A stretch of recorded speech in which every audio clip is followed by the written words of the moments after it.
In this video, I'm going to cover the remaining topics of the chapter multinational companies and international business. So let's see the content for this session or the video. That is, first one, organizational structure of multinational companies. Under that, we have six classification. That is, first, international division structure, global product division, global area division structure, global functional division, mixed or matrix organization structures. Last one, transnational network structures. Second topic, role of MNCs in developing countries like India.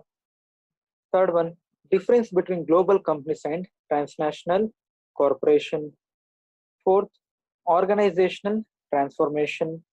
Fifth one, strategies for organizational transformation. Last important one, merits and demerits of multinational companies or corporations. So let's see the first topic called as organizational structure of multinational companies. So under that, the first category is international division structure. So under this category, the company is going to establish the separate division or separate department called as international division to look after the foreign transactions or foreign activities. That's why it is called as international division structure. Means they're not segregating the product or they're not segregating the area. Just they're starting or they're establishing the separate department or separate division in the company called as international division. Through the international division, they're just looking after the foreign transactions, that is in the form of purchase or in the form of sales. So that is the international division structure. So here it is it is an organizational arrangement in which all international operations are centralized in one division. Means the control will be taken by the one person. A firm may establish an international division to contain its international activities, thus creating a separate or separation between domestic and international activities. A structural arrangement that handles all international operations. So there are some advantages and disadvantages of this category. So let's see the advantages. First advantages, it assures that international focus receives top management attention. Means whenever any decision has to be taken regarding the international issues or international activities, that decision will be taken by only the top level management. So we need to take the attention or we need to take the permission of the top level management. Second advantage, promotes overall unified approaches, because we are just separating the department or division to look after the international transaction.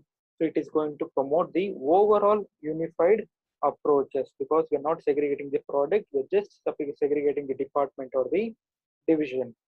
Third advantage, it coordinate all international business activities.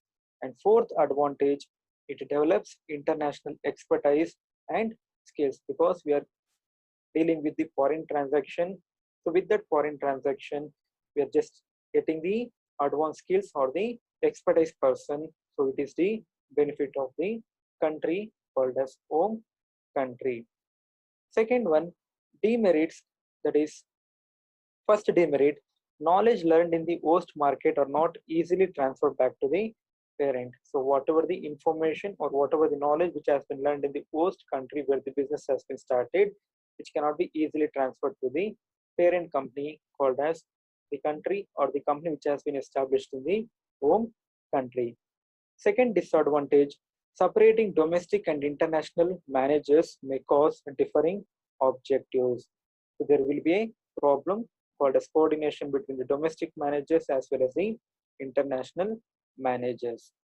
Third, it is dependent on domestic product divisions for research and development, engineering, etc. Means whatever the changes has to be taken for the foreign customers or the foreign transactions, it will be depend upon the research and development activities which has been done for the domestic product division. Last disadvantage, it cannot handle too many product. Only if the company is producing the single product, then it can be adopted. If the company is producing the different products, it cannot be adopted. Second category we have, or the classification, global product division.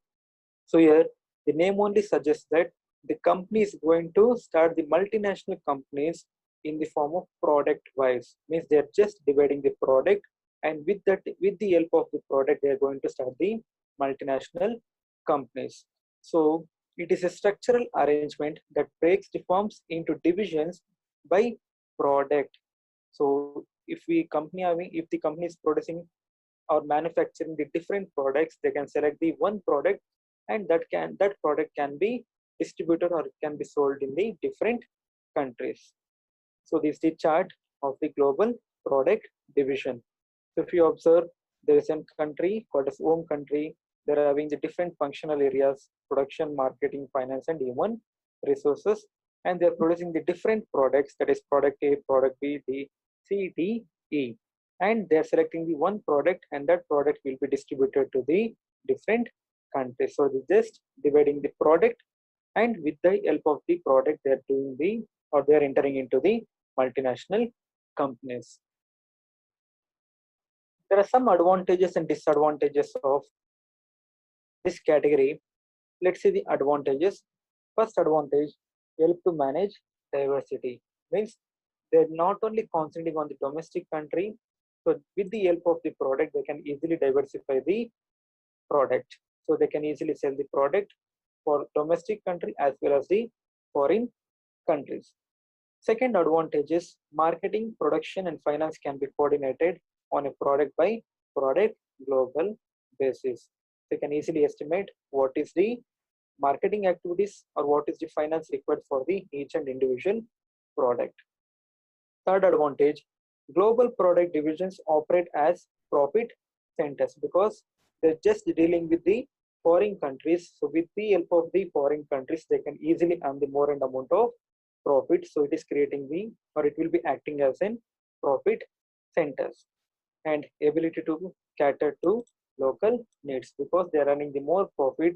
With the help of the profit, that can be used for the local need for the domestic country. Demerits, knowledge transfer between product division is difficult because there is a little coordination between the products of the same company. Second disadvantage, duplication of facilities and staff person. There is a chances of duplication, either it may be product or it may be facilities or it may be in the human resources.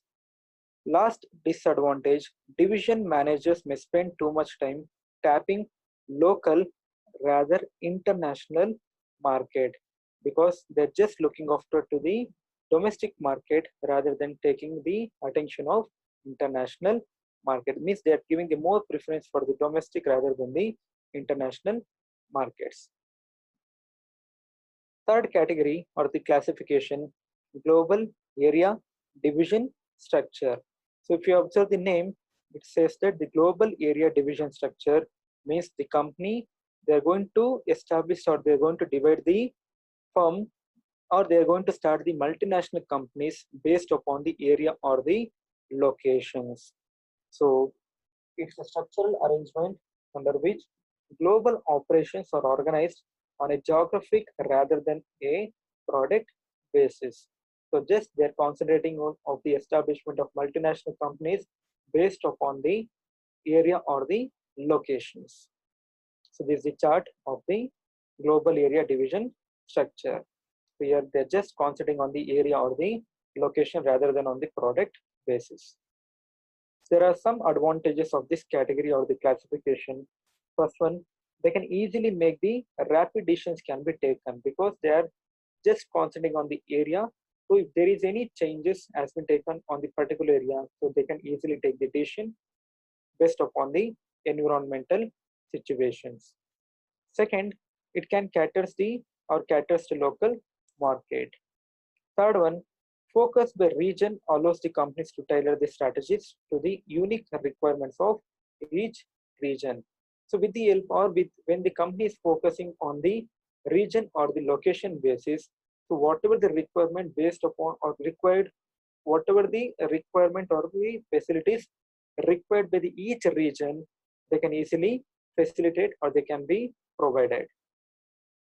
There are demerits. That is, first one, knowledge and best practices are not easily spread from region to region because of some because of some problems or because of some intentions. Whatever the knowledge or whatever the best practices which are seen in one region cannot be spread to the another region. Second one, difficulty in reconciling a product emphasis with the geographic orientation. They cannot compare the one product in the one region with the other product in the other region. Third one, ignores new research and development by division groups. So these are the disadvantages of the category. Next, we have the fourth category called as, or the classification called as global functional division.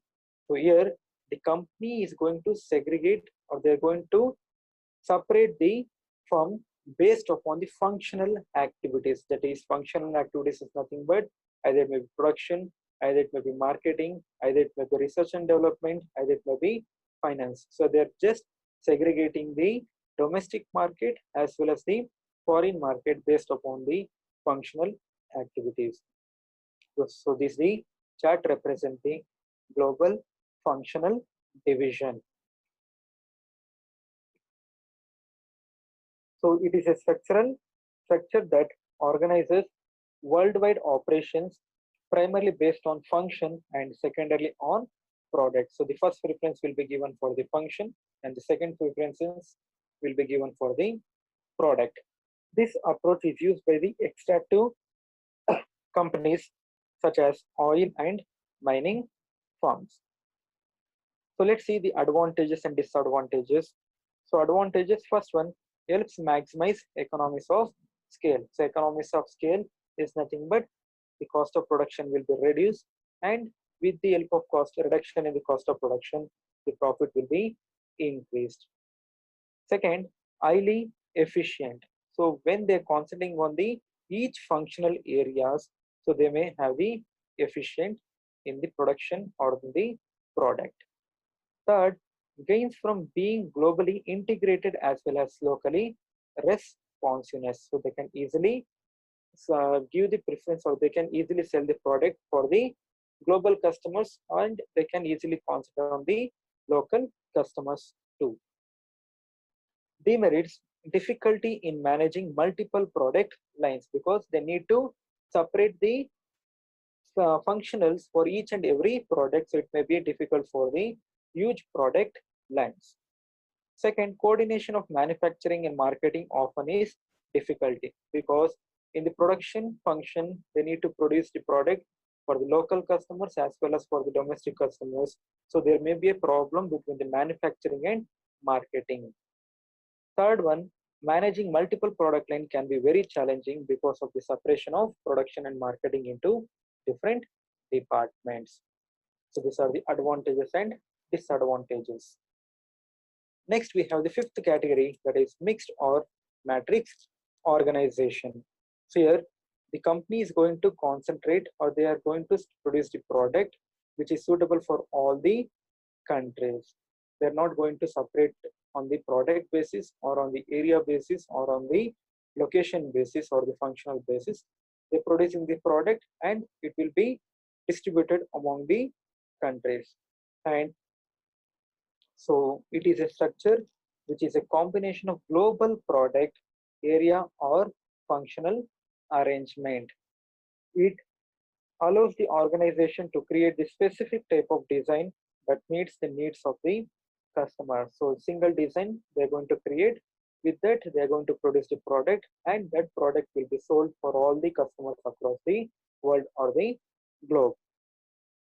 So there are advantages. First advantage, that is allows organization to create the specific type of design to meet its needs, and even they have disadvantages or demerits. There is the complexity increases because the one customer cannot accept or they cannot use the product and some customer may preference the product.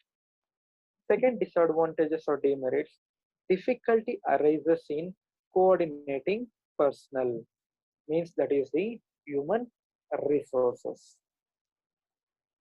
So last category or classification, that is transnational network structure. So under this category or classification, there will be no any firm or there will be no any separate departments will be done based upon the network. They are going to do the transactions. So it is a multinational structural arrangement that combines elements of function, product, and geographic designs while relying on a network arrangement to link worldwide subsidiaries. So next concept we have role of MNCs in developing countries, especially that is in the view of Indian companies or Indian countries. So first role, increasing investment. So most of the countries called as developing countries like India, whenever they see the or whenever they have the multinational companies in their country, it will help to increase the investment. So that is the host country can increase the investment from the other countries. Second advantages or role, transfer of technology, finance. So with the help of MNCs, the developing countries can get the advanced technology from the foreign countries and they can get the finance facilities from the foreign banks or the foreign investors. Third one, promote professionalization management because of the advanced skilled laborers or because of the experienced skilled laborers with the help of the MNCs the developing country may have, or it will promote the professionalization management in the host country. Fourth one, promoting exports of the host country. So because the multinational companies will be established in the host country or the foreign countries, so the foreign countries will do export to the other countries. So they are going to increase the export of the host country. Reduced dependence on imports because the company has been started in their country. So from there or with the help of the company, they are going to produce or they are going to purchase the product. So there will be restrictions or the dependence on import will be reduced. Next, reduce the cost of production because the company has been started and they are going to start the business where the availability of where the resources are available. So with the resources of available, the cost of production will be reduced because the resources will be available at a cheaper rate. Either it may be capital, either it may be resources, or it may be equipment, or it may be labor. Next one, improving the balance of payments of the host country because they're going to increase the export, they're going to reduce the imports. So with the help of this, the balance of payments of the host country will be improved. And last one, MNC will help in exchanging of cultural values because the company, they're going to start the business in the other countries or they're going to start their enterprises of business organizations in other countries. So there we can easily exchange the cultural values because the persons or the human resources will be transferred from one country to another countries. Because of this, we can easily exchange the cultural values. Next, we have difference between global companies and transnational companies. So global company, it refers to company that operates in more than one country or that operates in foreign country. But transnational company, it produces, markets, invests and operates across the world. Second classification, it is starting stage of transnational company. That is the initial, means when the company want to go for the transnational, they need to first go for the global company.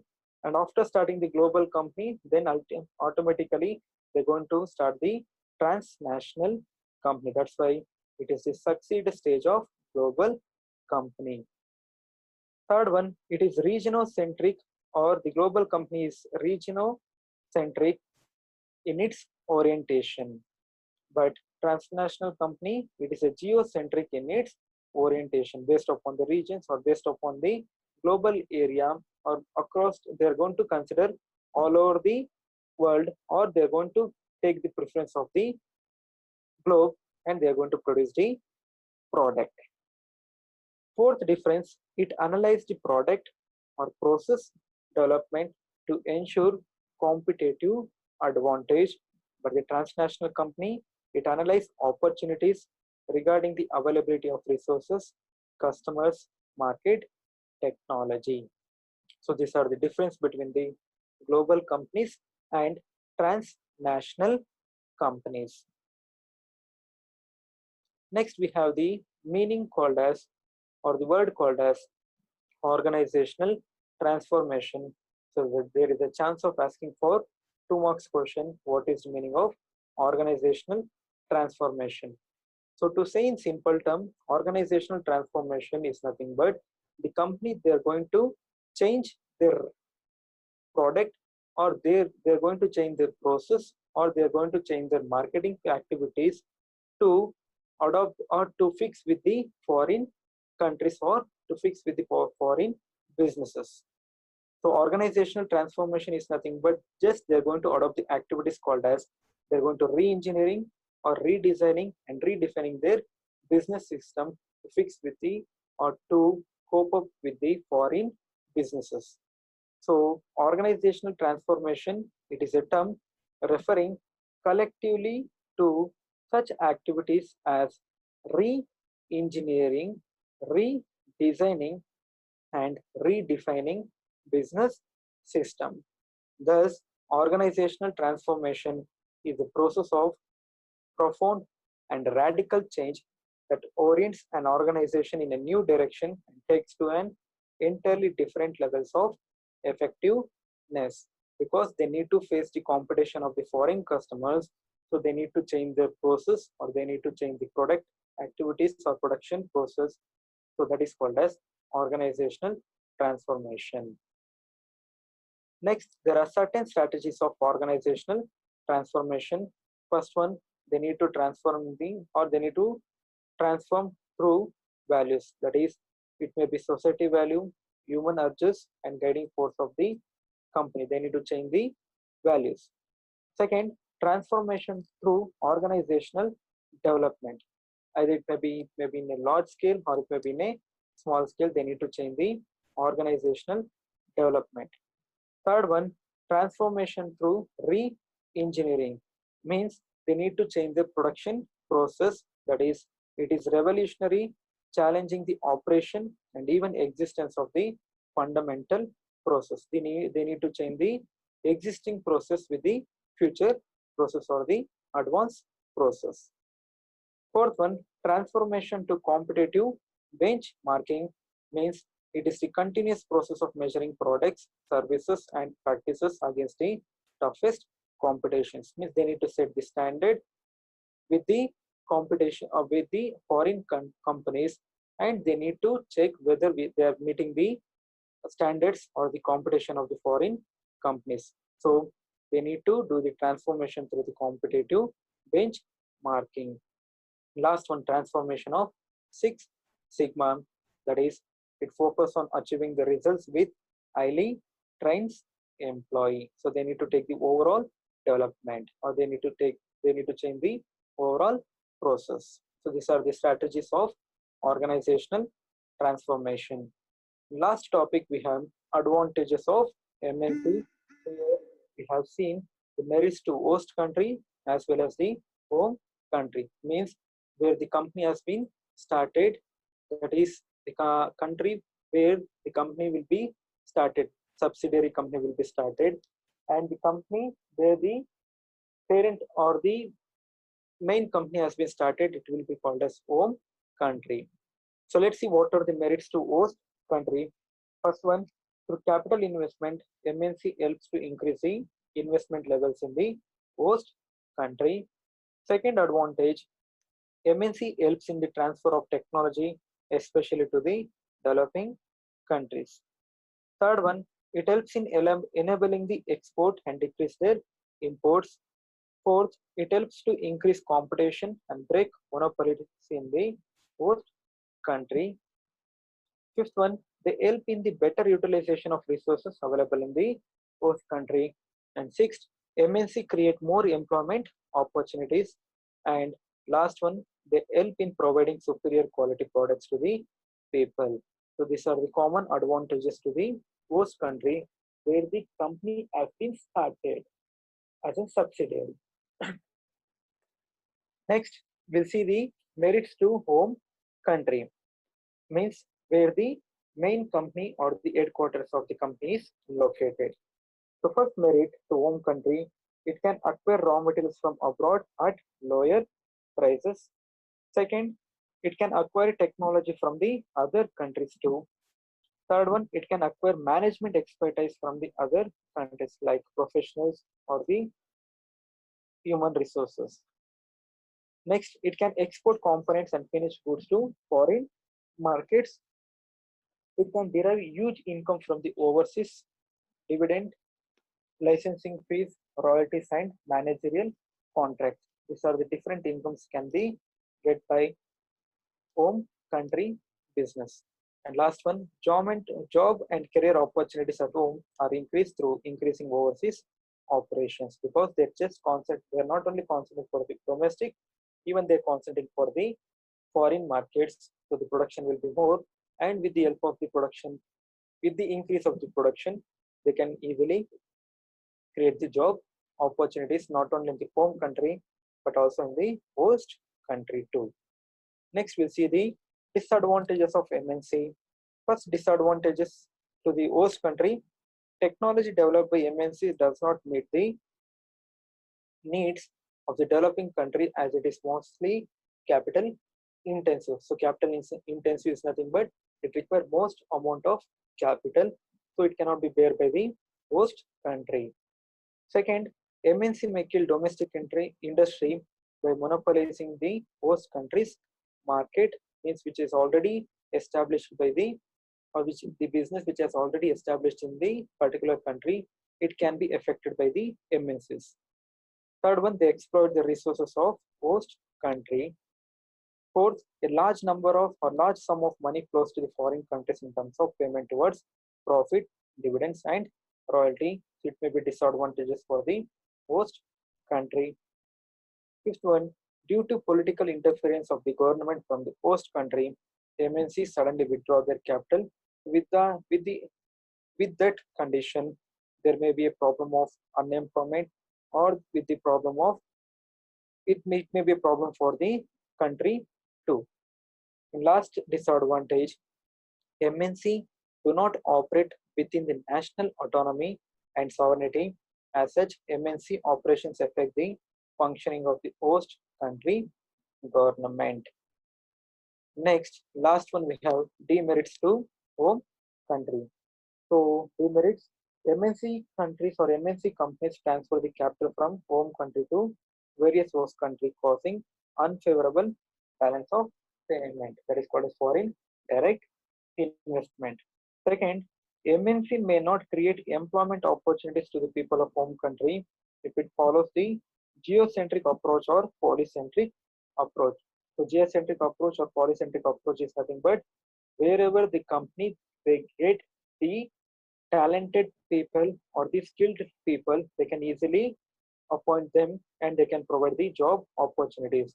So with the help of that or with that process or with that opportunity, it may have the problem for the person or the people who are located in the home country because they may not get the job opportunities.